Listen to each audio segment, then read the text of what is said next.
હમણાં થોડા દિવસ પહેલા જ નાતાલનો તહેવાર ગયો. સાન્તા ક્લોઝનું અહીંયા બહુ મહત્વ, નાતાલનું ખૂબ મહત્વ. તો 25મી ડિસેમ્બરે સાન્તા ક્લોઝ એટલે સાન્તા મારાથી ક્લોઝ આવ્યા અને મને કીધું કે જગદીશ, હું તારા ઉપર પ્રસન્ન થયો છું, તારે જે જોઈએ એક વરદાન માગી લે. એટલે મેં તરત જ કીધું, મેં કીધું આપણે ક્યાંય વધારે કાંઈ જોતું નથી, કીધું નોબેલ પ્રાઇઝ અપાવી દો એટલે ચાલે શાંતા. મને કે કંઈક માપમાં માગ, મારી કસોટી કરમાં, બીજું કંઈક માગ. એટલે મેં તરત જ કીધું, મેં કીધું તો માફ કરજો, મારાથી થોડુંક વધારે બોલાઈ ગયું. તો એવું કરો, નવા વર્ષે 2025ની સાલમાં આ મોબાઈલ અને સોશિયલ મીડિયા બહુ મારો સમય ખાઈ જાય. તો હું વોટ્સઅપથી, ઇન્સ્ટાથી, ફેસબુકથી, આ બધા જ સોશિયલ મીડિયાથી હું દૂર રહું, મોબાઈલથી હું દૂર રહું અને મારા પરિવાર સાથે હું વધુમાં વધુ સમય ફાળવી શકું, એવું કરી દો નવા વર્ષે. એટલે સાન્તા ક્લોઝે તરત જ મને પૂછ્યું, મને કે નોબેલ તારે કયા ફિલ્ડમાં લેવો છે? કારણ કે અત્યારે નોબેલ પ્રાઇઝ મેળવવું સહેલું છે, પણ મોબાઈલથી દૂર રહેવું, સોશિયલ મીડિયાથી દૂર રહેવું એ અત્યારે 2025માં અત્યંત અઘરું છે. અને તમે જોજો, બહુ નજીકના ભવિષ્યમાં એવી શ્રદ્ધાંજલિ તમે સાંભળશો, ડિજિટલ યુગની શ્રદ્ધાંજલિ. એની એક કલ્પના કરું છું અને એનો એક નમૂનો તમારી સામે રજૂ કરું છું કે બહુ નજીકના ભવિષ્યમાં કોઈના બેસણામાં, કોઈની સાદડી કે પ્રાર્થના સભામાં આપણે ગયા હોઈશું અને પછી મરનાર માટે થઈને કોઈ બોલવા ઊભું થશે, તો એ ડિજિટલ યુગની શ્રદ્ધાંજલિ કેવી હશે? જય શ્રી કૃષ્ણ. નરોત્તમભાઈ અત્યારે આપણા વચ્ચે હયાત નથી. એ બોલવામાં પણ દુઃખ થાય એવો એમનો સ્વભાવ હતો. નરોત્તમભાઈ ખરેખર નરોત્તમ હતા.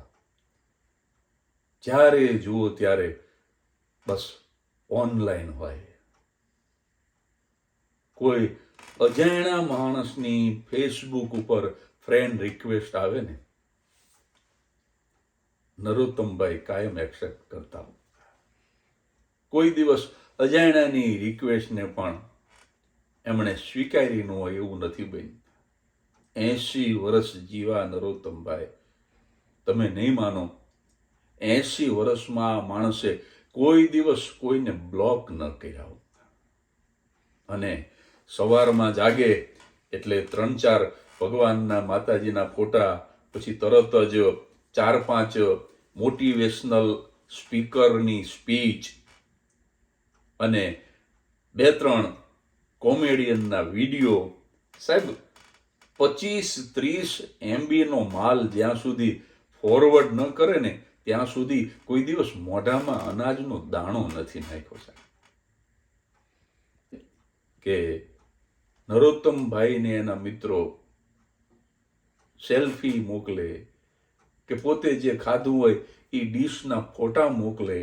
સાહેબ, નવખંડ ધરતીમાં સૌથી પહેલી કોમેન્ટ નરોત્તમભાઈની આવે અને કાયમ લાઈક કરે, કાયમ વખાણ કરે.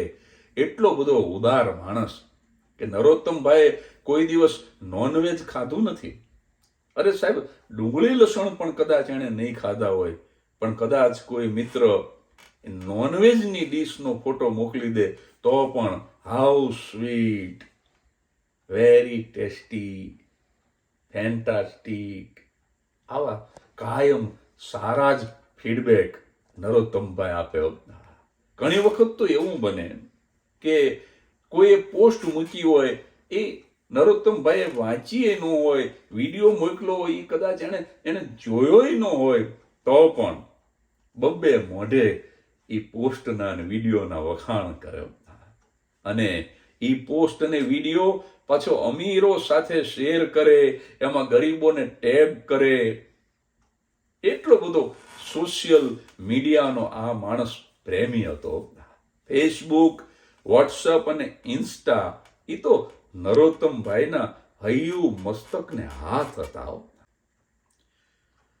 સોશિયલ મીડિયાના એવા પ્રેમી હતા નરોત્તમભાઈ.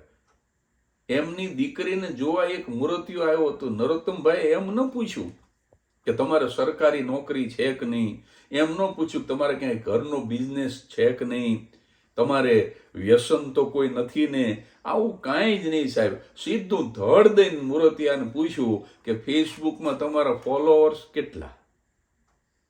મૂર્તિઓ કે 50,000. તો કે મારી દીકરીના 5 લાખ ફોલોઅર્સ છે અને મેં નક્કી કર્યું છે કે મિનિમમ 5 લાખ ફોલોઅર્સ ન હોય એવા કોઈ મૂર્તિયા સાથે મારી દીકરીને પરણાવી અને મારે એનો ભાવ નથી બગાડવો. આવો સોશિયલ મીડિયાનો દીવાનો માણસ એટલે આપણા સૌના વાલા નરોત્તમભાઈ. એને છેલ્લા દિવસોમાં જે આ એટેક આવ્યો એનું કારણ કદાચ તમે નહીં જાણતા હોય, પણ એનું ફેસબુકનું એકાઉન્ટ કોઈ હેક કર્યું ને, એમાં એને એટેક આવ્યો. એની ફેક્ટરીમાં આગ લાગી તો એમને એટેક નહોતો આવ્યો સાહેબ. એના ઘરે ચોરી થઈ તો એમને એટેક નહોતો આવ્યો, પણ ફેસબુકનું એકાઉન્ટ કોઈએ હેક કર્યું. આ માણસ સહન ન કરી શક્યો. છેલ્લા દિવસોમાં તો હું સાક્ષી છું, હું તાજનો સાક્ષી છું કે ઓન વેન્ટિલેટર હતા છતાં નરોત્તમભાઈ ઓનલાઈન હતા. વેન્ટિલેટર ઉપર હોવું અને છતાં ઓનલાઈન હોવું, આટલી હદે જે માણસે સમર્પણ કર્યું છે પોતાના સમયનું, બીજા ન કરી શકે. અને પાછા જ્યાં જુઓ ત્યાં સાહેબ તરત જ લાઈવ થઈ જાય આ માણસ. ઘણી વખત તો કોઈ ફંક્શનમાં એને આમંત્રણ મળ્યું જ ન હોય તો પણ જો ફંક્શન મોટું હોય, કોઈ વીઆઈપી આવવાના હોય તો આમંત્રણ વગર આ માણસ એટલો નિર્માની, આમંત્રણ વગર સારા કપડાં પહેરીને પહોંચી જાય અને તરત જ લાઈવ થઈ જાય. વીઆઈપીને બતાવે, વારંવાર પાછો પોતાનો ચહેરો બતાવે અને દુનિયાને એ દેખાડતો વિનમ્રતાથી કે આ ફંક્શનમાં હું પણ હાજર છું. એકવાર તો અમારી શેરીમાં કૂતરી વિયાણી, પણ આ માણસ પોતાની આદત પ્રમાણે તરત જ ત્યાં લાઈવ થઈ ગયો. અને કૂતરી પાછી કેવી સાહેબ, ગમે એની પગની પીંડી કાઢી નાખે એવી માથા ભારે કૂતરીઓ. પણ એને વિચાર આવ્યો કૂતરીને કે મારા ગલુડિયા જન્મતા મેં જો આ રીતે સોશિયલ મીડિયાની અંદર જતા હોય તો ભવિષ્યમાં મોટા થઈને સેલિબ્રિટી બનશે.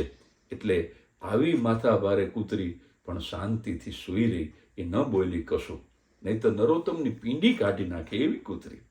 પણ એને એમ થયું કે મને લાઈક મળશે, ગલોડિયાને લાઈક મળશે. આવા આપણા સૌના વાલા નરોત્તમભાઈ છેલ્લે માર્ક ઝુકરબર્ગની એપનું સ્મરણ કરતા કરતા વોટ્સઅપમાં થઈ ગયા. આજે એમની શ્રદ્ધાંજલિ છે. સૌ એટલા માટે તો ભેગા થયા છીએ. હું પરમ કૃપાળુ પરમાત્માને પ્રાર્થના કરું કે અમારા નરોત્તમભાઈને સ્વર્ગ આપો કે ન આપો, પણ એને એક સારો સેલફોન આપજો, એને 4G કે 5G નું સરસ નેટવર્ક આપજો, એને સારામાં સારી સ્પીડ આપજો. એનું ત્યાં પણ આ લોકમાં અને પરલોકમાં બંને જગ્યાએ એને સારામાં સારું ઇન્ટરનેટ મળે. ત્યાં પણ એનું ફેસબુક, ઇન્સ્ટાની અંદર પોતાનું એકાઉન્ટ હોય અને એને અઢળક ફોલોઅર્સ આપજો. એને તમે શાંતિ આપો કે ન આપો, કારણ કે આમ પણ સેલફોન આપશો એટલે શાંતિ તો નહીં જ મળે.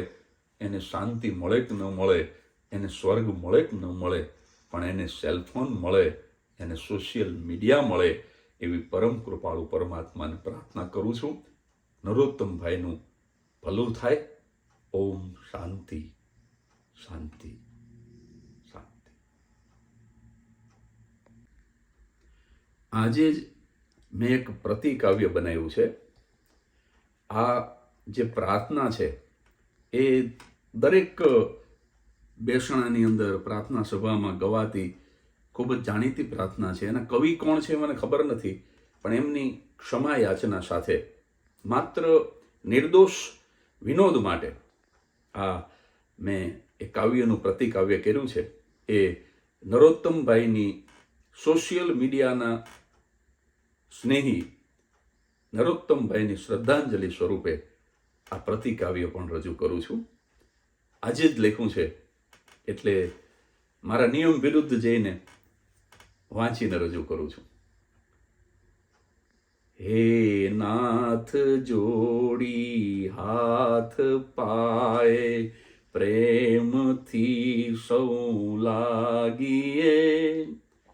હે નાથ જોડી હાથ પાએ પ્રેમથી સૌ લાગીએ. મરનાર માટે માત્ર એક સેલ ફોન સારો માગીએ. જે જીવ આવ્યો આપ પાસે ચરણમાં અપનાવજો. પરમાત્મા એ આત્માને સ્પીડ સારી આપજો. એને 5G નું નેટવર્ક અને સારામાં સારી સ્પીડ આપજો. વળી કર્મના યોગે કરી જે કુળમાં એ અવતરે, ત્યાં પૂર્ણ પ્રેમે એ પ્રભુ સુખ ચેનથી ચેટિંગ કરે. FB ઇન્સ્ટા ઉપર એકાઉન્ટ એના થાપજો. પરમાત્મા એ આત્માને સ્પીડ સારી આપજો. સેલ ફોન ઇન્ટરનેટ ને રિચાર્જનો દૈવારસો. જન્મો જન્મ ચેટિંગથી કીર્તાર પાર ઉતારજો. આ લોકને પરલોકમાં કવરેજ કાયમ આપજો.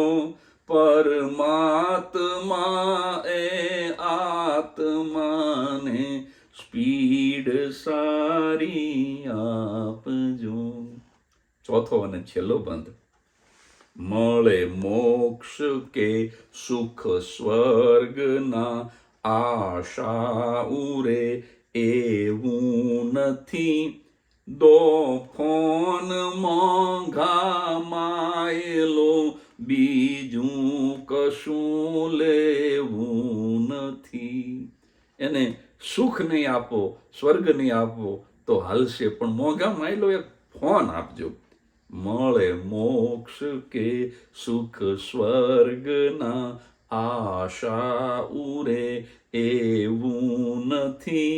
દો ફોન મોંઘા માયલો બીજું કશું લેવું નથી. ચાર્જર અને પોઈન્ટ એનો પ્રભુ પાસે આપજો. પરમાત્મા એ આત્માને સ્પીડ સારી આપજો.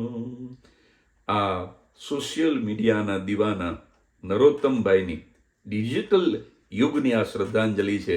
અત્યારે કદાચ આ હસવું આવે એવું લાગશે, પણ બહુ નજીકના ભવિષ્યમાં આવી શ્રદ્ધાંજલિ કદાચ સાંભળવા મળે તો પણ નવાય નહીં.